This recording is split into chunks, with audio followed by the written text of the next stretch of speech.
Welcome to the E-Show with Neil Ravin. Founded in 2013, the EHL has become the college placement leader on the East Coast. Sit back and learn more about the next step in your junior hockey career. Welcome to the E-Show, presented by the Penalty Box Foundation. The Foundation's mission centers around their daily motto, we take care of our own, as they help out all of those within the hockey community who've experienced a catastrophic event. Learn more at penaltyboxfoundation.org. What's up? My name is Neil Ravin, and this is episode number 179 of the E-Show. On this week's episode, we feature one of the newest members of the EHL, the Pennsylvania Huntsmen. Jake Basile chats with Matt Reid as the Huntsmen gear up for their first season at the Junior A level. Pennsylvania's introduction into junior hockey came at the EHLP level this past season, as they advanced all the way to the Mid-Atlantic Division Finals against the New Jersey 87s. It was a great inaugural campaign for the Huntsmen and a great first taste of what junior hockey is all about. Now, looking forward to the addition of Reid, the Huntsmen are eager to get the 23-24 season started against the 87s and seeing just how far their program can continue to grow this upcoming year. Hello, E-Show, and welcome into another installment of our Coach's Corner chat. Joining us today is Pennsylvania Huntsmen EHL head coach Matt Reid. Coach Reid will be tasked with following up on the Huntsmen's successful EHLP debut season by ushering them into their first year in EHL hockey. Reid worked with the Team Maryland organization and Maryland Black Bears for several years, including working alongside head coach Josh Fusco's EHL team. Prior, he played hockey both professionally and at the NCAA Division I level. Coach Reid, we thank you for joining us here today. Absolutely, Jake. Thanks for having me. So first off, I imagine this has all been a rather quick process for you. So you didn't move to Pennsylvania all that long ago. So overall, how is that whole process going? And are you liking the new digs? Yeah, it did happen really fast. All within about 30 days. When I met with the Huntsmen, we were kind of excited to get it going right away and wanted to get moved up there and kind of get acclimated. And my wife is, thank God, very understanding and supportive in what we're doing. So we found it was tough around that area. It's a beautiful area, but we wanted to rent for like a year and get a landscape. And we actually landed on a place called Rosebridge Farms, and we live in like a 1600s cottage just outside Philly, and it's an animal rescue. We have I say we now, I help out there in the mornings and stuff, but like baby goats and rabbits and pigs, and there's actually camels and horses. It's pretty neat. We share a backyard with sheep. So to say it's different, we're happy where we are. It's definitely new and exciting, and kind of just ready for the season to start. We're itching to get it going. Yeah, absolutely. I mean, it seems like, obviously the recruitment is in heavy gear, just based on the social media. So, what is the level of excitement in that organization right now? Yeah, I mean, it's pretty much Zach Overholtzer and Blaze Kilroy and myself, kind of hitting it with three angles. And I mean, our goal was to get a good core, around the combine and early on, get some young, good players that we could build around. And now it's, getting in towards the end of the NAHL camps and the tier 2 tryouts. It'll be a busy month for all of us coaches. But we've been, trying to set some relationships up with some players and kind of let them know what we're all about. And, we're ready to just kind of put the finishing touches onto what we feel is an already really strong core. Yeah, I like that you said that, because it's interesting with the situation you're in, because, it's not a new organization, but it is a new team. So, what are kind of the big selling points that you're giving players, when they have the opportunity to inaugurate a new team? Yeah, you kind of have to come up with your own strategy, right? We have, a few returning players that are coming back from the P team. that are going to be with us, and then it's, we're on a fresh start. So our goal was to, like, I want to get some younger players in early, and we I felt we did a really good job of kind of doing that. And we've been looking at some really solid O3s that are, again, looking to play tier 2 in their last year. And we're hoping they do make those teams.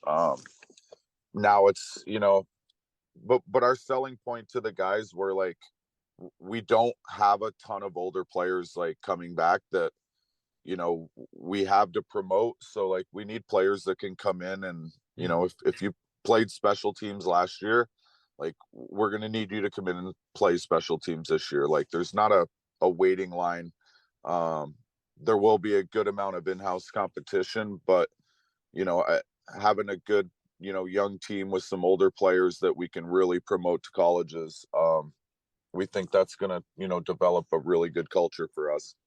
Yeah, for sure. And I see a good amount of people that you guys are recruiting are local Pennsylvania high school players. Do you see that, alongside the other Pennsylvania teams, that, it's maybe a source of players where, maybe this is an area where they're not always the most aware of their opportunities post high school hockey as opposed to, the New England teams? Yeah. And the junior hockey spectrum it's confusing. There's a lot going on. I mean, last year, credit to these guys, like, they found the best local players. Like, it wasn't probably the easiest task putting an EHLP team together without an EHL team in their first season. So once we saw, like, how well our local guys were doing in this league, it just made sense to build on that. And then we started our recruiting right away watching high school games. We've actually got a really good player, Mason Heiniger, that we tendered, and he's a beast. He's out of the Pittsburgh High School League. He's been going through Johnstown. He's going to be at their main camp next weekend. We're hoping he has a really good showing there, and who knows, like, maybe we don't get him, which would be even better. But that, yeah, it started locally, and there's players, right? And once they, all the guys that we've brought in that were local, I would say 95% of them that were offered to come back are coming back. And it's just a great group of guys to build off of, and they know the area. They can help the guys from outside of town kind of acclimate a little bit quicker as well. Definitely. And I do want to talk about this past season, with the Huntsmen being the P affiliate of Team Maryland. So there's not as much of that fluidity between E and P, but you were the assistant coach with Maryland. So how closely did you get involved with the Huntsmen throughout the year? So they had come down for a practice, early on in the season. And I was impressed with kind of what they did really fast. And I'll say, like, you can ask any of the players, the organization's been very professional, and Zach's done a great job of kind of setting the bar really high. I mean, they came in, and there's a good difference between the average EHL and EHLP player. It's not huge, but, like, in a practice, like, I was impressed with their compete and how they came in, and I would say played like they belonged and not kind of bowed down to, like, the EHL guys. So it made for a really fun practice. Even though we're not affiliated, like, Coach Fusco and I are still friends. Like, we're going to be doing some stuff together. It just makes sense to, we're definitely going to be battling against each other when we play, but, like, the relationship off the ice doesn't change. And if it makes sense to kind of help out players in different situations, like that relationship's still there. Yeah, we love to hear that, obviously, and that's what the EHL is all about. And it was Coach Fusco that first introduced you to the Huntsman GM, Zach Overholzer. So I'm sure personally, he wasn't, excited to lose you, obviously. So what did it mean, for him, Coach Fusco, to begin that process? Yeah, like hockey it's a network of, people, and it's a very small world. I mean, it happened within an hour from where I was looking for something different to being introduced to Zach, and the ball started rolling, and it happened fast. Um, so I've enjoyed my time like with Josh. We've worked together for, I mean, it's been close to 5 years or 4 years anyway. And he, was a big part of like kind of helping me with reader hockey, and we use that to recruit players, like players that were interested. We'd take them to tournaments, get an idea if like it's going to be a good fit. And I'll miss that part with him for sure.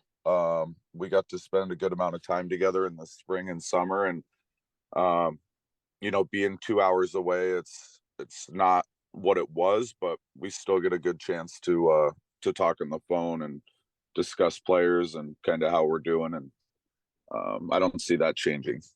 Mm. Yeah, definitely. And so, I know you said it was quick kind of between when you were considering something new and talking to general manager Overholzer. So what specifically appealed to you about the Huntsman, and was that on your radar? No, it wasn't. I've been in youth hockey for, since I kind of made the decision to get back in the game. It was always about development, and I liked working with the younger players, but I'm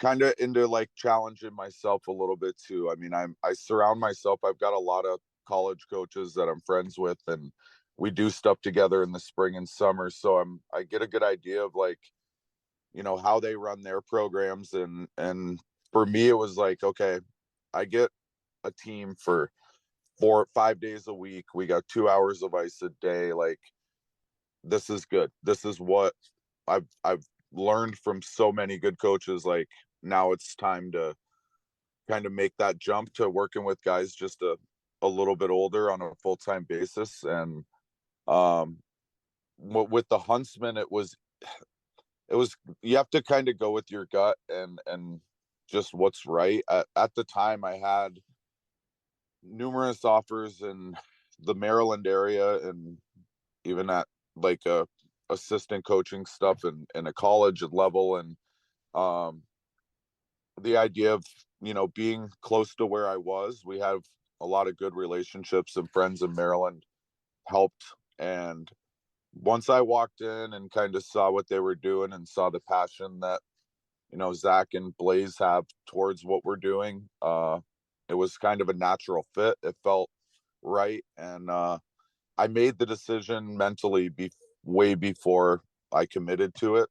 My wife knew, and anyone that's around me can kind of tell, like, I tend to wear my emotions on a sleeve. So my poker face wasn't great. I was excited about the opportunity, and I really kind of didn't consider the other options once this was real. Uh, I'm sure they're happy, very happy to hear that. So yeah, it is interesting though, joining, you are bringing in a new team, but like I said earlier, the organization already existed with the premier team. So, there's an identity for this team in place. There's a vision for this team in place. So do you is the mindset to keep that the same at the EHL level? Yeah, so I got to join in like towards the end of the season, while they were making their playoff run. And like, hats off to Blaze, like in his first year as a head coach. The thing that impressed me the most was he connects with his players, and he gets them to play for him. And I think you'd notice, every game that team played, like, win or lose, like, they played until the last second, and we're gonna build on that. Like, that's important to me. We've had some great communication with our guys. They know where they stand coming in. Like, we're not, bringing in guys and having tryouts. Like, I expect guys to be where they're supposed to be, and it's going to be up to them. So for me, I'm just trying to build on what they've already done. I think having three people involved instead of, mostly Blaze kind of doing a lot of that. I mean, he had some help from Lou last year, who was a big help to our team, and will be around again. But we've already gelled. I've brought some new ideas just in some special teams and just some X's and O's stuff that I want to implement, and Blaze is all for it. So we're gonna try from our 18 team all the way up through our E team, to be using the same terminology, running the same systems. So we want to create that pipeline where we can keep our guys in house, and they don't. There's no surprises. There's no difference between any team. Like, we want to play the same way. Yeah, and to get a little bit more into your coaching, you've worked heavily in the realm of skills with Maryland club. You were the club skills director, and you were also the skills coach for the Maryland Black Bears and the Null. So, do you are you anticipating skills to be a heavy part of your coaching with the Huntsmen as well? Yeah, I mean, every NHL team has a skills coach, right? Like, they work on it all year. There's going to be a day a week mid-season where we don't need to, we're going to have 3 games, and there's going to be times where we can slow things down and kind of get specific with guys. I mean, I love the X's and O's and systems, but if you can't skate and you don't have the skills, like, it's going to be tough to go to the next level. So, it's always been a passion. I'm going to stay with the skills side.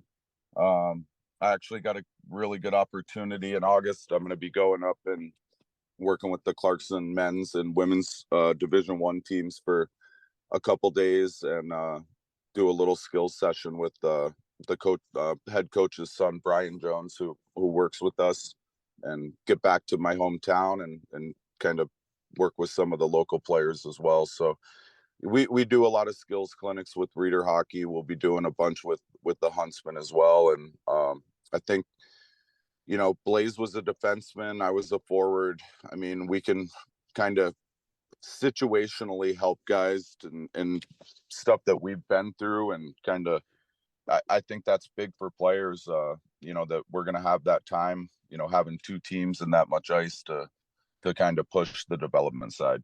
Mm-hmm. And to get into the specifics of the upcoming season for the EHL team, Huntsmen are going to be in the South Division, which was mathematically the tightest and most even division in the league last year. Do you view that as, at all maybe a bit intimidating, or is that kind of a good opportunity, to be automatically be in a division with a lot of parity? This division's tough. I mean, I've only seen, honestly, there's a bunch of teams in this league that I haven't seen. Like, I didn't go on every road trip or to every showcase with the team.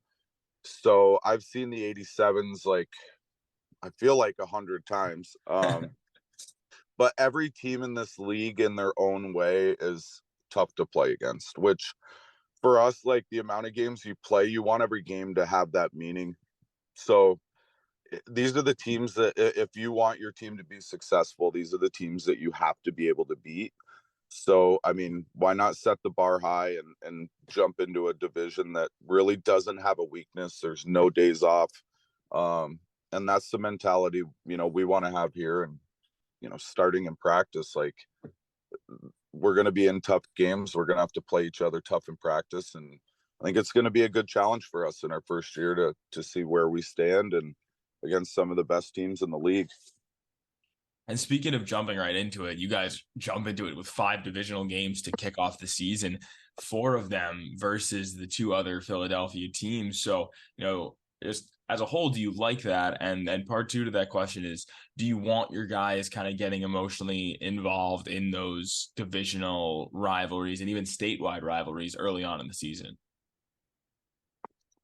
It definitely, I mean, it creates parity in the league, right? And that's great for this division. We're going to see each other so many times. There's going to be rivalries set up right away. And that's the fun part about the game. I mean, you get to know other teams and adjust to what they're doing. For for me, the challenge is fun. It's you get to kind of play around with some different things, and for our players, like you're in it right away. Like every point matters in the league, and you know why wouldn't you want that type of excitement for every game? Mm-hmm. I think for the players, like just the challenge of staying in a lineup and trying to be successful is hard enough, and then you throw the fact that you're playing against a team that you're battling for a playoff spot every day. It's going to be a good challenge for these guys, and we're really looking forward to it. So as a whole, with the success of the Premier team last year, making the playoffs in their first season and just having a very strong record, do you think there is any pressure on you to follow it up with the big club, whether it's self-inflicted or not?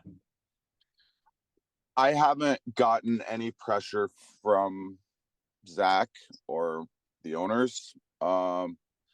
There's definitely pressure to win. I mean, any coach that takes a job wants to be successful. They want their players to be successful, most importantly. But the guys that we're bringing in, like we've taken our time and talked to these players, like they're competitors, and our goal is like we're going to be a tough team to play against. You can't guarantee wins every night. You can't guarantee guys are going to be on every night, but I want us to be able to control what we can. And if their plans are to play at the college level, like the consistency's got to be there. So we're going to try to find a way and practice and keeping that intensity and making sure our guys are in shape. So if they come in ready to go, like I don't see any reason why we can't compete with every team in our division. Absolutely. And so now we'll kind of talk about some of the players specifically, and we'll start off with the top forward prospect from the Premier last season, Ryan Arendes, who was just unbelievable all throughout the season last year for the Huntsman Premier team. So how do you think his game will translate to the EHL level? And important to mention, he's still only at 04. Yeah, so I've known Ryan for quite a few years. He's a Maryland boy, and I got to see him play then.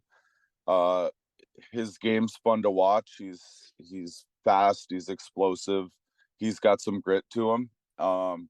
We've had some talks about what you just asked, like how is this game going to translate. I told him basically, like I hope you don't think it's going to be like another 95-point year. Like I don't want you to gauge your success this year off of points. I expect Ryan to be on the scoreboard. He's that type of guy that he's going to just through hard work and talent alone create chances. But his game is energy, and we need that. So, if he's going and he's mentally kind of dialed into a game, like Ryan's going to be effective in this league. He's going to be a pest. He's going to be tough to play against, and he's going to be able to create some offense too. We're working on him, just bulking him up a little bit so he stays strong on pucks, just kind of little detailed things. And I think with a little bit of time and adjustment to maybe the size of the players and how like much faster decisions have to be made, he's going to be a big part of what we're doing and hopefully our special teams as well. Mm. So alongside those EHLP call-ups, you guys are, bringing in other players with some junior experience like Hunter Shermer, Devin England, and Tristan Fallon, all outside the realm of the Eastern Hockey League. So with a new team, how much value are you putting in prior junior experience? Yes, it's important. I mean, you learn as a player, like by watching other players and coaches and kind of how they react to different situations. And I do want to be a little bit on the younger side. But I feel like bringing in that experience is just going to help our younger guys right away. They've been in situations some of our other guys haven't been in. And as a coach, like you can't get to every player every second or even notice like who might need you in that moment. You try your best. So you do rely on, your experienced players to kind of pick you up in that regard. And we've talked a lot about, having a good leadership group and having a core of guys that we can kind of give the locker room to and depend on to keep the culture it would be if we're standing in there. So those guys they're going to be a big part of both teams and being on the leadership group and helping our younger guys kind of through the process.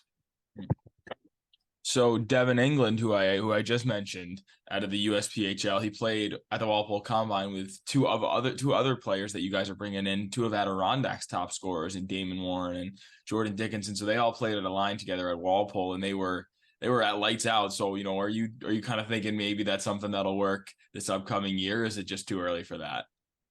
No, it's not too early for that. We knew all three players going in. We'd had conversations with both Damon and Jordan, and we're hoping to talk to Devin at the camp. So Blaze was on the bench with their team, and we were kind of like texting in between periods, and I was like, put them together. Let's see what they can do. They're three really good players, and the next game and a half, they lit up the combine, and I told them right away, we have nobody right now signed. Like we had like 4 or 5 players maybe. Like if you guys want to play, like have a chance to play together and actually go play like you did here, like here you go. Like we're here. We're looking for, they're all 3 different players that worked really well together, and I penciled in. Yes, I could see those 3 getting a shot to playing on a line together. Absolutely. That's really interesting. It's cool to hear that. And one more player I do want to talk about is Hunter Hoffman, a guy that you know very well. You played with him. He played on Team Maryland's EHL team last year, and you worked with him also on their 18s team prior to that. So, an 04 D-man with over 30 games of EHL experience. What kind of role are you anticipating out of him this year? Yeah. So when Hunter reached out to us, like it was a sticky situation to a point, right? Like being with Team Maryland and kind of moving out, like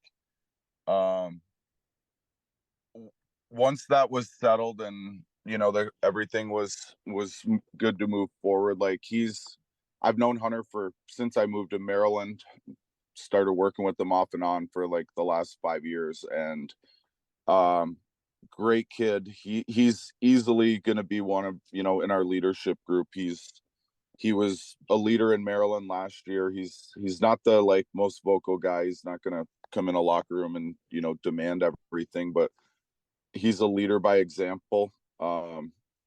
He works like extremely hard away from the rink, on the ice, and he's one of the guys I think that guys kind of surround themselves around and follow without him knowing.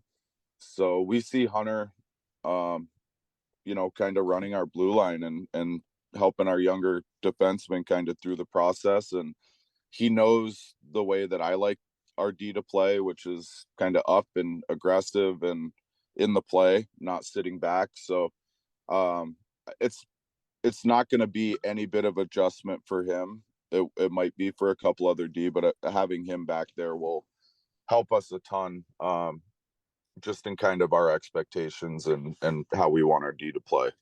Yeah, that's awesome. And so the last topic I want to get to is you. So to shift that focus there, you wrapped up your pro career in 2008, 2009. Shortly after that, you began coaching in Carolina. So when was it that you realized you wanted to stick around the game?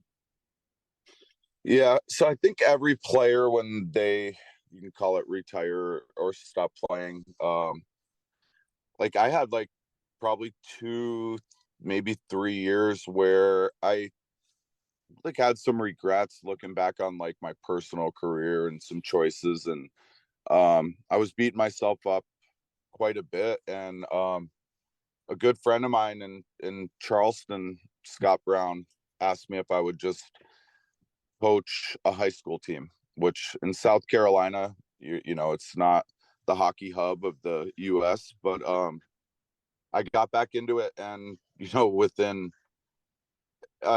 it was very quick that the spark for the game came back, and that evolved into coaching like some travel teams in Charleston and Columbia.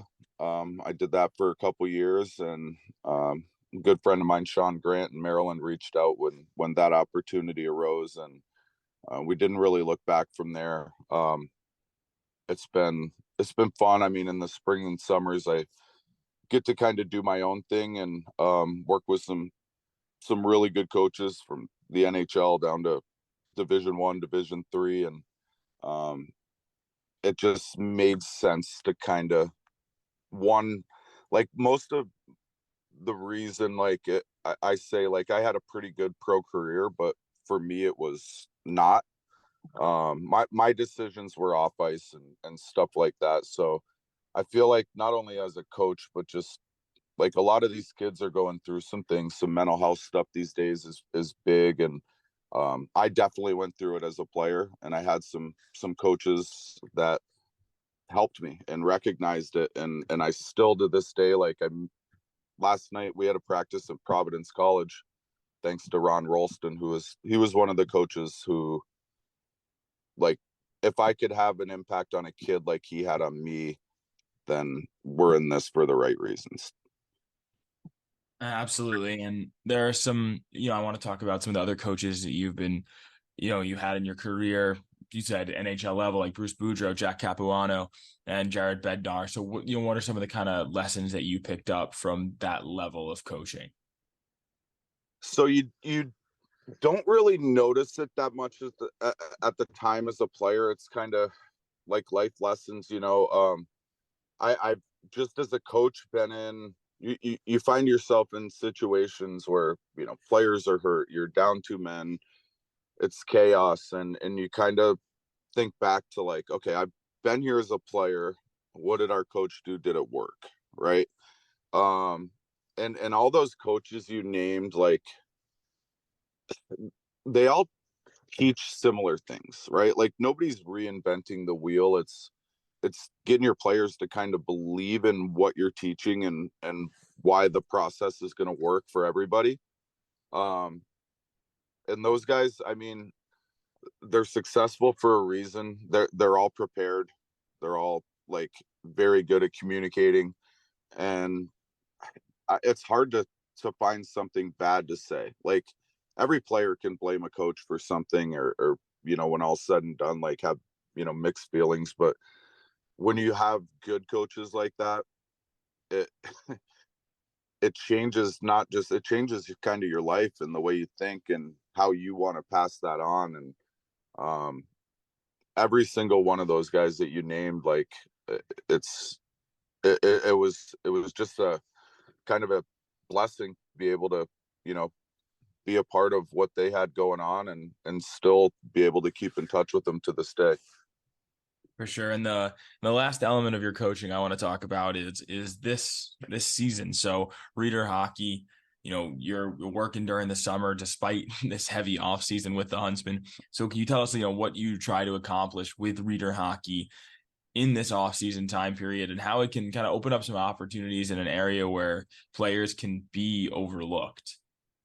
Absolutely. Yeah. And we talked about networking earlier. I played in, like, spring tournaments starting at 12 years old, going over to Ottawa, and we had a team from upstate New York of just, like, what other people considered, like, ragtag kids and nobody knew.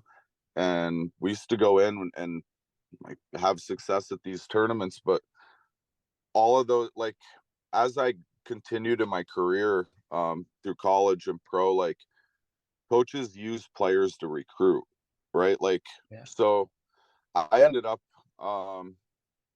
after it was my second year pro, I was going to a camp in Binghamton in the AHL, and I walked in and I saw a buddy of mine that I hadn't seen in probably 5 or 6 years.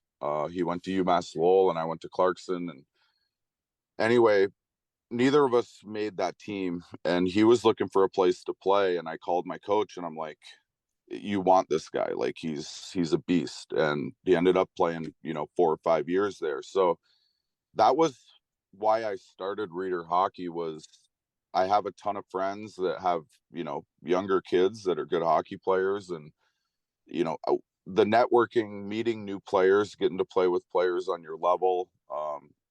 We go to elite tournaments. We'll go to AAA, AA.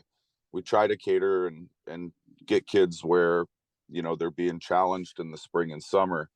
But for the most part, like with our older players, Chowder Cup is coming up in a week.